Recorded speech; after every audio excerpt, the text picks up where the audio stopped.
Oi, amigos do Núcleo Espírita Fraternidade e Amor. É um prazer a gente estar junto em mais uma reflexão. E hoje a nossa reflexão será conduzida pelo nosso irmão Vinícius. E ele vai falar sobre o tema A Extraordinária Vida de Jesus Gonçalves. Vai trazer um pouquinho, da vida desse espírito que traz lições tão preciosas para nós. Então eu vou fazer uma leitura do livro Pão Nosso, ditado pelo Espírito de Emmanuel ao Chico Xavier, e em seguida farei a prece para que a gente possa dar início aos nossos trabalhos da noite. A leitura de hoje chama-se Em Espírito. Mas, se pelo Espírito mortificardes as obras da carne, vivereis. Palavras de Paulo na carta aos Romanos. Quem vive, segundo as leis sublimes do Espírito, respira em esfera diferente do próprio campo material em que ainda pousa os pés. Avançada compreensão assinala-lhe a posição íntima. Vale-se do dia qual aprendiz aplicado que estima na permanência sobre a terra valioso tempo de aprendizado que não deve menosprezar. Encontra no trabalho a dádiva abençoada de elevação e aprimoramento. Na ignorância alheia, descobre preciosas possibilidades de serviço. Nas dificuldades e aflições da estrada, recolhe recursos à própria iluminação e engrandecimento. Vê passar obstáculos como vê correr nuvens. Ama a responsabilidade, mas não se prende à posse. Dirige com devotamento, contudo foge ao domínio. Ampara sem inclinações doentias. Serve sem escravizar-se. Permanece atento para com as obrigações da sementeira, todavia não se inquieta pela colheita, porque sabe que o campo e a planta, o sol e a chuva, a água e o vento pertencem ao eterno doador. Usufrutuário dos bens divinos, onde quer que se encontre, carrega consigo mesmo, na consciência e no coração, os próprios tesouros. Bem-aventurado o homem que segue vida fora em espírito. Para ele, a morte aflitiva não é mais que alvorada de novo dia, sublime transformação e alegre despertar. Que reflexão mais propícia para a gente começar a noite, Começar a noite pensando um pouquinho sobre a nossa realidade espiritual, sobre quem nós realmente somos. Não tanto no sentido filosófico, porque ainda estamos num caminho de nos autodescobrir, mas no sentido de espíritos imortais, de espíritos que vêm de uma longa caminhada de encarnações e que ainda tem uma grande caminhada pela frente, de muitas outras vidas nas quais a gente vai se aprimorar. Então, que a gente já comece a repensar um pouquinho essa realidade, Até onde nós deixamos o mundo material dominar a nossa vivência nesse mundo, Até onde a gente permite ser espírito imortal e até onde a gente permite se deixar dominar pelo mundo material.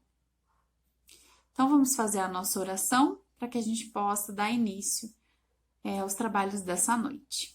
Então, vou pedir para que quem se sentir à vontade feche os seus olhos, não como uma obrigação, nem como um ritual, mas porque este momento é um momento em que precisamos nos voltar para nós, para dentro de nós, para o nosso coração, para as nossas aspirações, para tudo aquilo que coopera para o nosso crescimento, coopera para o nosso melhoramento, coopera para a nossa caminhada. E juntos vamos agradecer em primeiro lugar, agradecer essa vida que inunda os nossos corpos e nos dá a oportunidade de refazer, de recomeçar, de errar e de acertar, mas sempre de caminhar na lida terrena. Pedimos aos bons espíritos que fluidifiquem as águas de todos que estão assistindo e que colocaram os seus copinhos para fluidificar as suas águas, com o remédio do pão material e do pão espiritual. Agradecemos também aos bons espíritos mentores da nossa casa de fraternidade e amor que sempre amparam os nossos trabalhos. E pedimos que o nosso amigo Vinícius seja intuído e que traga para nós a consolação que essa doutrina tanto apresentou a nossas vidas. Que assim seja. Que todos tenham uma ótima noite de estudos. Olá, amigos e amigas do Núcleo Espírita Fraternidade e Amor. Sejam bem-vindos a mais um estudo de segunda-feira. Para nós é um prazer ter vocês aqui conosco. E hoje, dando continuidade a alguns estudos já realizados na casa, trazendo alguns espíritos, né, que deixaram marcado seu nome na história do Espiritismo, hoje conheceremos a história de Jesus Gonçalves. Então, o estudo de hoje foi baseado neste livro, A Extraordinária Vida de Jesus Gonçalves. Foi escrita por Eduardo Carvalho Monteiro e publicada no ano de 2002. Então, este estudo, neste livro, né, ele traz para nós ele começa trazendo algumas encarnações anteriores de Jesus Gonçalves, e vai ser legal a gente entender, que dá para entender, né, a lei divina, algumas leis divinas, a lei de amor, lei de causa e efeito, que muitas vezes a gente, olhando só por uma vida, a gente não entende, né, e acaba se tornando injusto o que certas pessoas passam. Então, o livro se inicia no século IV depois de Cristo, onde existia o Império Romano. Eu trouxe essa figura aqui para mostrar o tamanho, né, do Império Romano. Creio que deva estar um pouco pequeno, mas ela se expande aqui onde está rosa, aqui, ó, onde estou passando a seta. E neste contexto, houve a hegemonia deste império, né? Só que esse império começa a entrar em decadência por conta de questões financeiras, gastos excessivos com festas, espetáculos para o povo, e começa a haver revolta dos povos bárbaros que se encontravam mais na extremidade, voltando-se contra Roma. E vendo isso, né, o rei, deixa eu pegar o nome dele, o rei Teodósio, ele usa uma estratégia de trazer para ele um dos povos como aliados, que são os visigodos. Então, os visigodos eram alguns bárbaros também, porém, eles começaram a trabalhar junto, né, com Roma. Porém, depois de algum tempo, esse rei morre. E há o rompimento deste acordo dos visigodos com Roma. E os visigodos começam a sua expansão. Eles eram chefiados por Alarico, e Alarico, como é relatado no livro, é uma das encarnações anteriores de Jesus Gonçalves.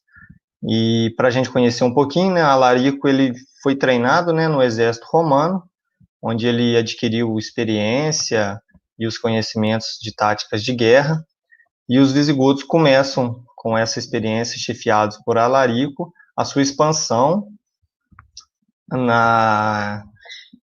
conquistando, né, novos territórios. E a característica marcante dos visigodos no combate era a crueldade.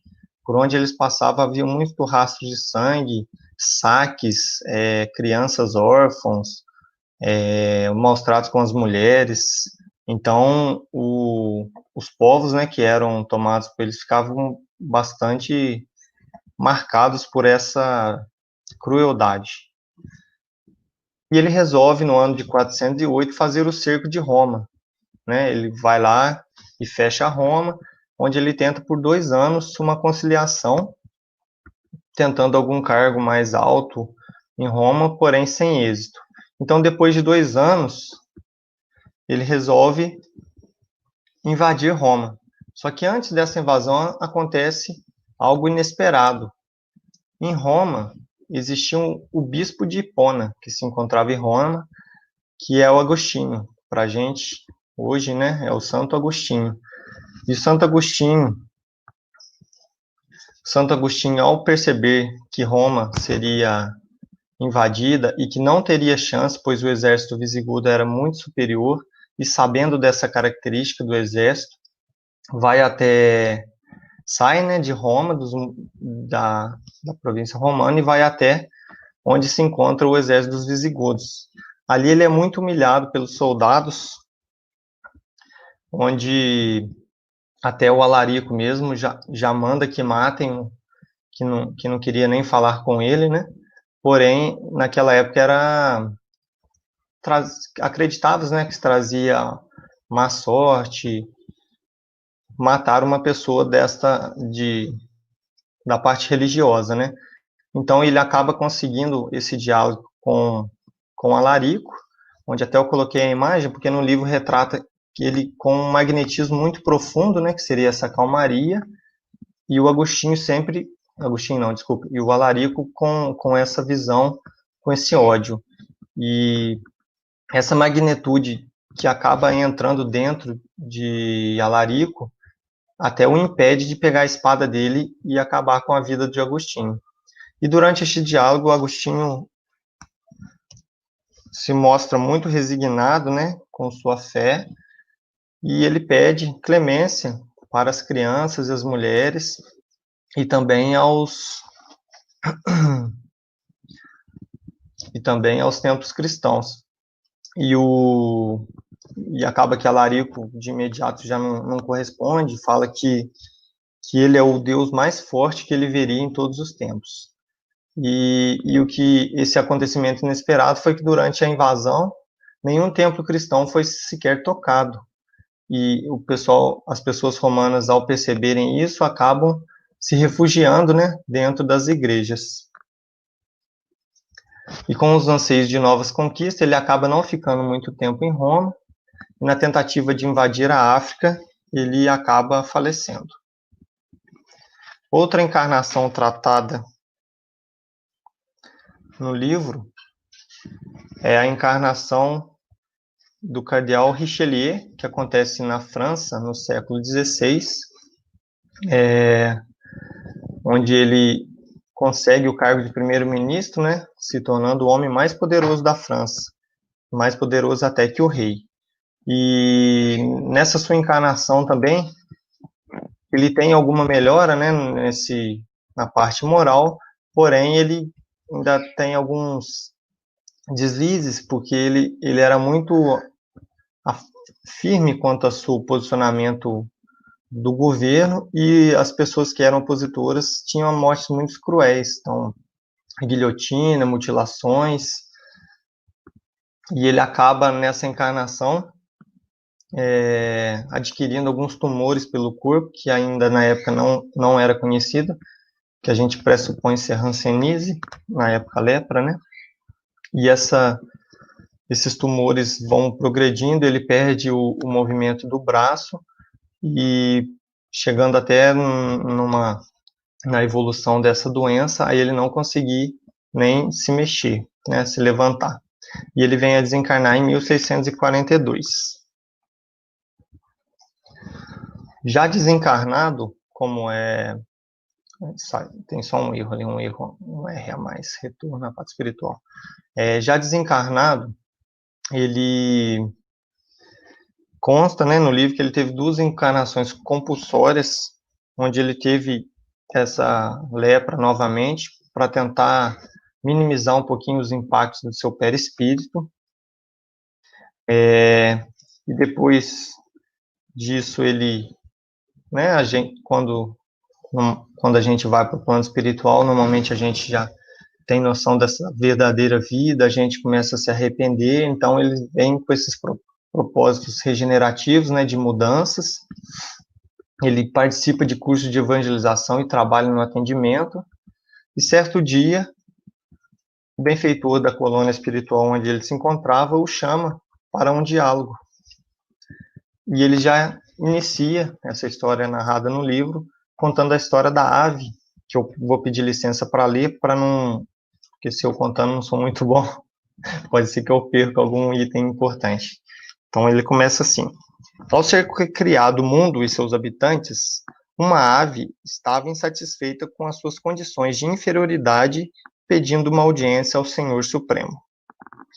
Venerável Senhor, sou um dos menores seres que criastes. Me tornaste presa fácil para outros habitantes da floresta. É difícil conseguir alimentação, porque as melhores plantas e ervas os animais mais rápidos subtraem. Mal consigo fugir às patas assassinas dos leões ou dos cavalos. Não consigo receber o benefício dos raios solares, porque a vegetação me cobre. E quando chove, a enxurrada deixa à mercê meu corpo frágil. E o Senhor da vida, com seu olhar compassivo e terno, lhe diz: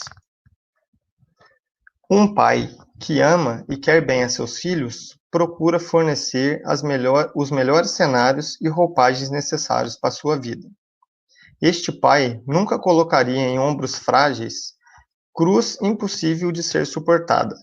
Portanto, procura levar tua cruz com coragem, harmonizando-a ao teu corpo frágil e gracioso, e concluirás que, de maneira com que se adaptares a esta cruz a ti mesma, dependerá a tua felicidade ou infelicidade.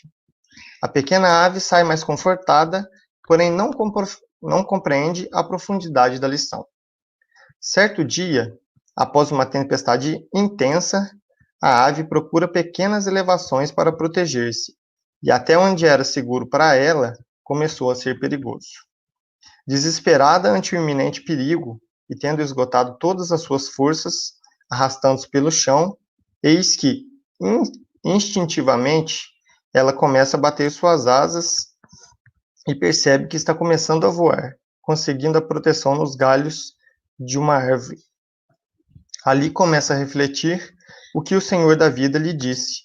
Percebe que suas asas formavam a própria cruz de que tanto se lamentava, e que bastou aprender a conviver com ela para que se tornasse um dos habitantes mais livres, alegres e belos que a floresta jamais tivera.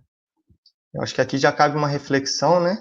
Que muitas vezes a gente tem a resposta do que a gente procura na nossa mão, né? Conosco, e muitas vezes a gente acaba não enxergando, ou então procurando em outros locais, ou então até há mesmo uma revolta, né, contra a divindade. E continuando a conversa do benfeitor com Jesus, o benfeitor passa para ele que está sendo planejada, né, uma nova reencarnação, narrando que a vida para ele não vai ser fácil, que ele vai passar por muitas provações, e no livro é legal, até eu recomendo a leitura, que para cada provação que ele vai passar, eles elencam um motivo. Ó, você vai passar por isso para minimizar isso, para você poder aprender, corrigir essas faltas que você fez. Então, a gente vê que a lei de causa e efeito e a lei de amor, né, que não é olho por olho, dente por dente. Se a gente matou, a gente não precisa morrer. A gente pode ir trabalhar de outra maneira essas faltas cometidas no passado.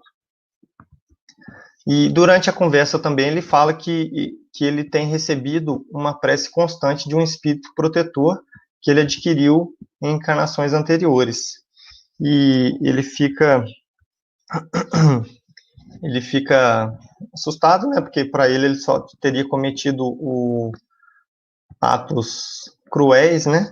E esse benfeitor explica para ele que esse espírito é o espírito de Agostinho, né? O bispo que foi lá suplicar para ele clemência, no qual foi atendido pela preservação das igrejas, né? Dos templos cristãos. E esse espírito começa a orar por ele. Até aqui narra, né, que... Espera aí, só um minuto. Que a prece que ele recebe varou distâncias incalculáveis, né? Então, a gente vê a força da prece, né? Aí eu até separei essa frase de Emmanuel, né? O bem que praticas em qualquer lugar será seu advogado em toda parte. Então, que a gente possa sempre fazer o bem, né? Pois quem recebe este bem sempre vai ter...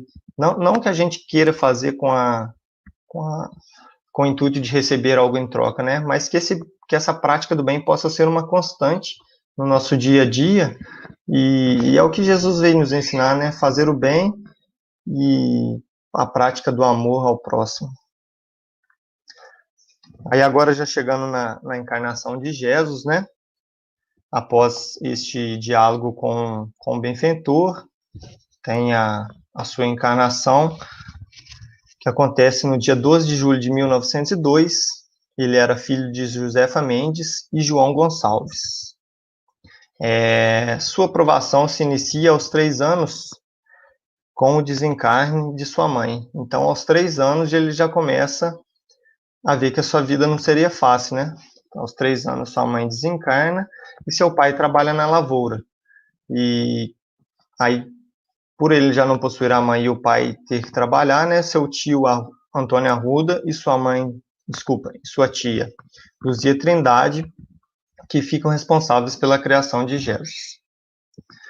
Aos 14 anos, a família se muda para a cidade de Borebi, onde consegue seu primeiro emprego. Eu só esqueci de falar ali em cima, ele nasceu também no vilarejo, na cidade de Borebi, São Paulo. Então, aos 14 anos, a família se muda para a cidade, conseguindo Jesus o seu primeiro emprego. Um ano após essa mudança de sua família, o seu pai também falece de um ataque cardíaco. Aos 17 anos, eles mudam para a cidade de Bauru, onde ele começa a estudar na Escola São José, não chegando a terminar os estudos. Até no livro cita que provavelmente ele era um pouco autodidata na parte de letras, pois ele não terminou o estudo, e veremos posteriormente, né, vários poemas citados por ele, e peças teatrais escritas por ele mesmo sem esse estudo básico. E ali também ele começa a ter contato com a arte musical, fazendo parte da banda de Morebi.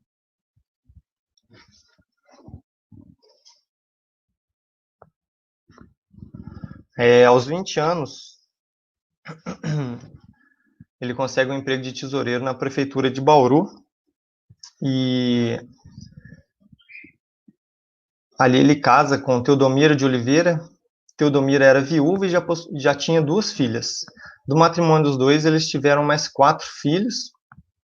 O lar deles era um lar bastante sólido, baseado na moral e no respeito. Então, ali tinha educação, né, respeito para com os pais, com os filhos.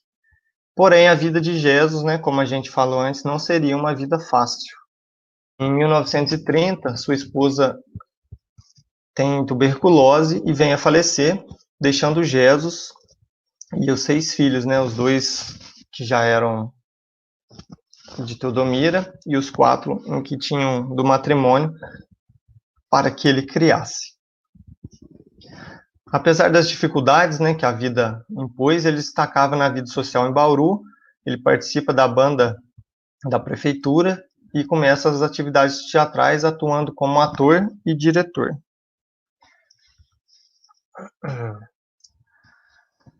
Continua trabalhando para o sustento, né, da sua família, e entra na sua vida a vizinha Anita Vilela, e ela começa a ajudar ele na parte doméstica, né, pois ele fica bastante tempo fora de casa para adquirir esse sustento para a família, e ela começa a fazer os afazeres domésticos, onde depois de algum tempo os dois vão se conhecendo melhor e acabam por casar, sendo este o segundo matrimônio de Jesus. Certo dia aparecem manchas, né, no braço direito e uns tubérculos na orelha. E ele, ao ir procurar, né, ficou assustado com aquilo, foi no médico, onde ele é diagnosticado com hanseníase, na época tratado como lepra, né? E como a maioria sabe, os leprosos na época eles eram afastados da sociedade, pois acreditavam que esse poderia alastrar esse contágio, né? Então o médico explica a situação para ele, que ele teria que ter o afastamento do convívio social. Jesus, normalmente as pessoas não aceitam com resignação, né? O que foi o contrário de Jesus, que já começa ali a providenciar como seria sua vida, né? E ele deixa 3 filhas para o cuidado de suas tias.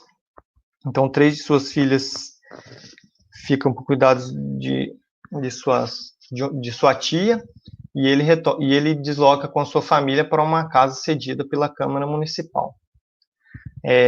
Depois de algum tempo, um amigo deixa um sítio para eles, né, onde ele seria o usufruto dele. Então ele começa a plantar melancia para seu sustento, e ali com a família ele até que estava numa parte tranquila.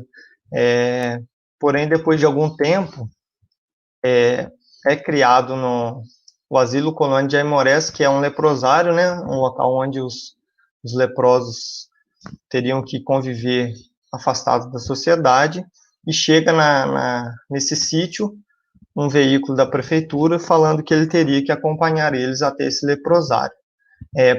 Para espanto de todos os funcionários que foram lá buscar eles, que foi buscar Jesus, né, que todo mundo que recebe essa notícia normalmente já começa a parte de resistência, de fazer força, de não querer ir. Jesus aceita com resignação e aceita, né, essa internação no asilo. Com o avanço da hanseníase, essa proliferação da hanseníase que começa a ficar mais visível no seu corpo, Jesus começa a se questionar onde está Deus, né, que todos falam, o que ele tinha feito para merecer isso, porque ele, né, e no livro mesmo ele trata ele como ateu, né, não proferindo nenhuma religiosidade, e ele começa a fazer essas indagações, né, e ele era um interno diferente dos outros, porque ele tinha um espírito de liderança, de cordialidade, ele era muito amigo das pessoas, e ele participa da fundação do jornal interno, né, O Momento, e ali dentro ele cria uma banda de jazz e também uma equipe de futebol, né, trazendo um pouco de alegria para esses internos que conviviam ali, talvez sem nenhuma atração. Graças ao seu prestígio, né, essas suas características marcantes, é permitido que a sua esposa Anita consiga internar junto com Jesus e também com seu filho Jaime, que é o primogênito, né, o mais velho. E o que é legal aqui é que a Anita não possuía hanseníase. Suspeitas que Jaime possuía, porém a Anita aceita a sua internação mesmo sendo sadia, né, não possuindo a hanseníase. Jesus fica ali coisa de 3 ou 4 anos, onde ele fica sabendo que havia um hospital Padre Bento em Guarulhos, na cidade de São Paulo, que teria tratamentos melhores. E a doença começa a evoluir um pouco, vindo a castigar o seu fígado também, onde ele tem dores frequentes, e ele começa a enviar cartas pedindo a transferência para esse hospital em Padre Bento. Porém, essas cartas nunca chegaram lá, pois o diretor do hospital de Aimorés segurava essas cartas com medo de perder Jesus, que era um interno diferenciado, né?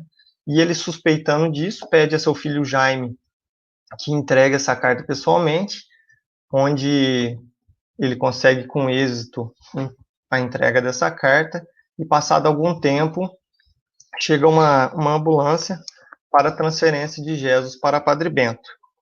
Porém, durante a transferência, durante o deslocamento, né, dessa ambulância, Jesus tem dores intensas no fígado e ele é obrigado a parar no hospital no meio do caminho, no hospital de Pirapitingui, em Itu. E o diretor desse hospital, ao saber que Jesus ali estava, sabendo suas características, dos seus feitos no leprosário de Aimoré, ele convence-o a ficar ali, por falar que talvez não seja verdade, né, esse tratamento melhor no hospital de Padre Bento, falando que aqui também ele seria bem tratado. Então, Jesus aceita ficar em Pirapitingui, e ali também ele já funda a Jazz Band, trazendo alegria para os internos, né, que têm aquela vida monótona, afastada da sociedade.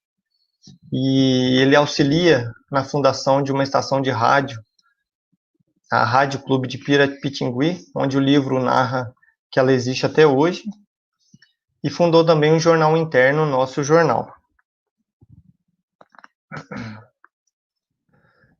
Com o passar do tempo, né, Jesus ainda não consegue entender o porquê, né, dessa provação, por que ele tem que passar por esse leprosário, pela lepra, né, por essa prova.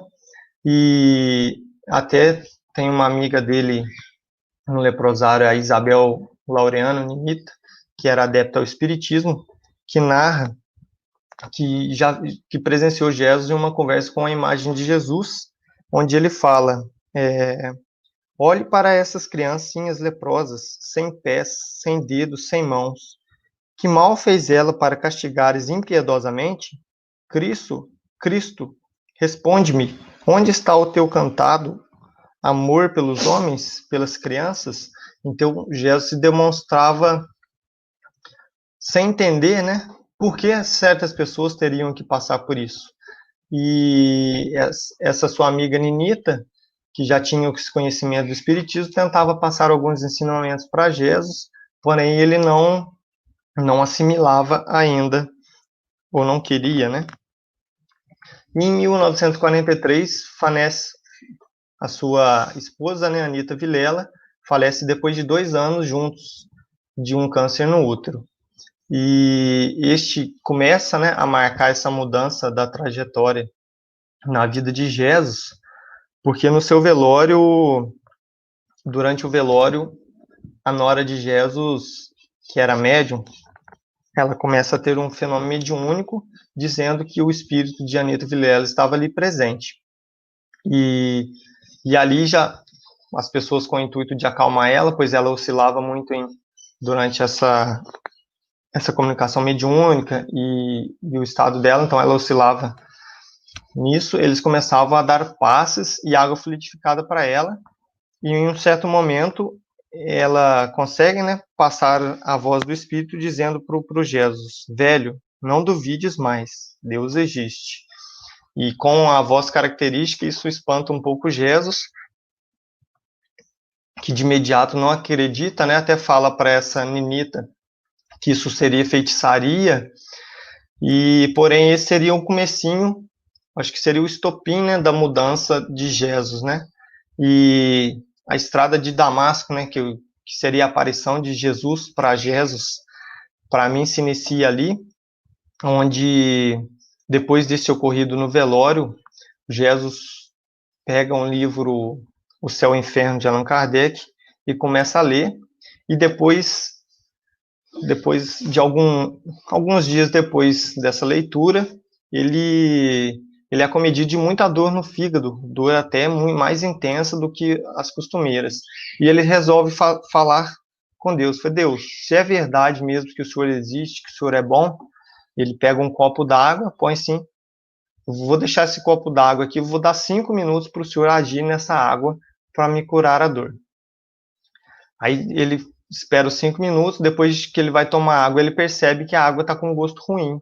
Ele até chama um amigo que toma, que realmente fala: nossa, essa água está com gosto estranho, né? Tomado a água, após 2 minutos ali, cessa a dor, e Jesus ali tem a mudança, né? Eu acho que ali é a aprovação dele, depois desses acontecimentos, né? O desencarne da esposa, a sua comunicação, e também o conhecimento do livro do Céu e Inferno, e a prática, né, da cura da água. Então ali temos um Jesus renovado, que usará todas as suas características marcantes, né, em prol do Espiritismo. Já começando as suas atividades, em 16 de dezembro de 1945, ele realiza a fundação da Sociedade Espírita Santo Agostinho, né? Até a gente frisa aí o nome, porque é o Agostinho que foi lá suplicar para ele e que realizava preces constantes, né, na vida de Jesus. Ele consegue também a abertura dos portões do leprosário para a entrada de caravanas, trazendo suprimentos e alegria para os internos que viviam desprezados da sociedade. Então ele começa a mandar cartas e ele consegue essa abertura, trazendo várias pessoas, né, que ali levam suprimentos, roupas, conversa, né, que muitas vezes é o que falta. A gente muitas vezes faz algumas visitas em asilos, vê que essas pessoas às vezes não são carentes nem de suprimentos, tudo, elas querem uma pessoa para conversar, né, trazer um pouquinho de alegria para ela sair daquela rotina e até ter força para continuar suportando as dificuldades. E aí depois ele casa-se com Ninita, né, que também possuía hanseníase e era cega e médium. E ele ficou casado com ela até o seu desencarne. Ele era um trabalhador assíduo, né, realizava palestras e era figura marcante na casa em que frequentava. Com o avançar da doença, né, que foi ficando mais severa, ele já não conseguia tanto se locomover, onde é criado, onde eles constroem, né, uma casa atrás do centro espírita para facilitar a sua ida para lá, né, para ficar mais fácil o seu acesso até a casa. E essa doença vai avançando tanto que ele já não consegue nem mais falar, né? Fora as dores constantes no fígado, nos órgãos internos, ela também o impede de fala.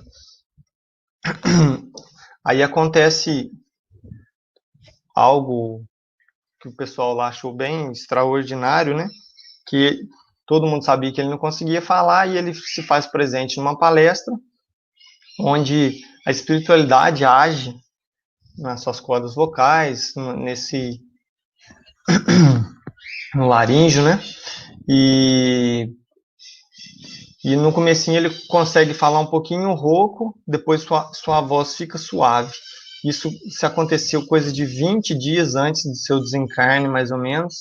Então ele faz uma palestra de 2 horas e é relatado no livro também que acho que 5 dias antes do seu desencarne ele também consegue dar mais uma palestra disso. E a gente vê como a espiritualidade age, né? Que quando é importante para as pessoas, né? Que quando tem algum propósito que vai atingir, vai trazer o bem para várias pessoas, a espiritualidade sempre está presente. E ele teve o seu desencarne de forma lenta, né? Com o avanço da doença, vindo a desencarnar ali mesmo no leprosário. E aqui, como eu falei no começo, né, Jesus escreveu bastante poemas, e eu trouxe um aqui que eu acho que vai sintetizar, né, essa história das encarnações que a gente trouxe, e o título dela é Antes Jesus. Ainda vejo, Senhor, de alma oprimida, a traça devastada, a ânsia de Atenas, Constantinopla em lágrimas e penas, e Roma flagelada e envelhecida. Vejo a conquistadora e horrenda lida, o gozo, o saque e a morte em velhas cenas, e o fausto senhorio que trouxe apenas desilusão e horror à nossa vida. E ouço-te a voz, Jesus, dizendo, basta, de um rei fizeste um verme que se arrasta, e abriste-nos o caminho da aflição. Anos correram como sombras vagas, mas depois de vestir-me em lepra e chagas, achei-te excelso no meu coração. Hoje, Senhor, não peço o vão tributo das multidões famélicas vencidas, que humilhei nos transcursos de outras vidas, semeando miséria, pranto e luto. Das rosas que me deste por feridas, recolhi muita graça e muito fruto. Passageiras vitórias não disputo, nem procuro vanglórias esquecidas. Perdoa-me, Senhor, se agora venho, recordando-te as úlceras no lenho, rogar-te algo das bênçãos que entesouras.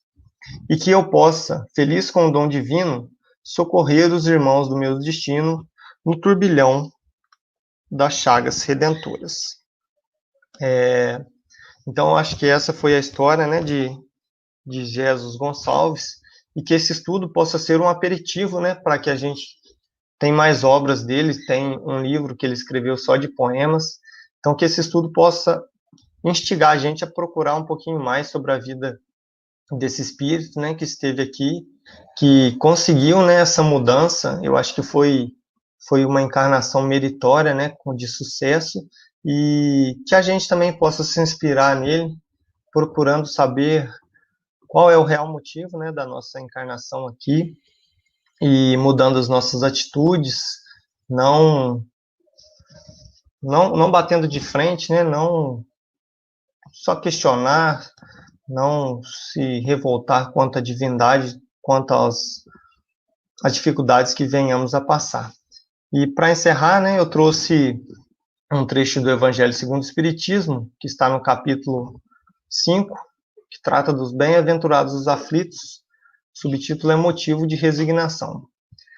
Deveis considerar-vos felizes por sofrerdes, vistos que as dores deste mundo são o pagamento da dívida que as vossas passadas faltas vos fizeram contrair. Suportadas pacientemente na terra, essas dores vos poupam séculos de sofrimento na vida futura. Deveis, pois, sentir-vos felizes por reduzir Deus a nossa dívida, permitindo que a saldeis agora o que vos garantirá a tranquilidade no porvir. Então, com essa frase do Evangelho segundo o Espiritismo, né, a gente encerra aqui essa palestra, onde a gente vai fazer a prece para o encerramento. Então, eu peço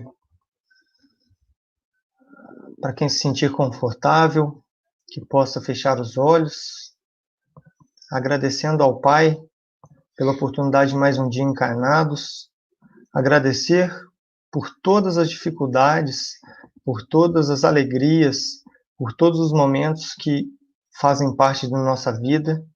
Como foi falado, estes momentos que são responsáveis pela nossa evolução, e estes sofrimentos que aqui passamos, nesse corpo físico, essas dificuldades, são a limpeza da nossa alma, do nosso espírito, que possamos ser firmes, ter fé e acreditar que por trás de tudo existe um Deus bom, um Deus puro, suas leis perfeitas, que agem na nossa vida, sempre com o propósito da nossa melhoria. Que tenhamos todos uma boa semana, que assim seja.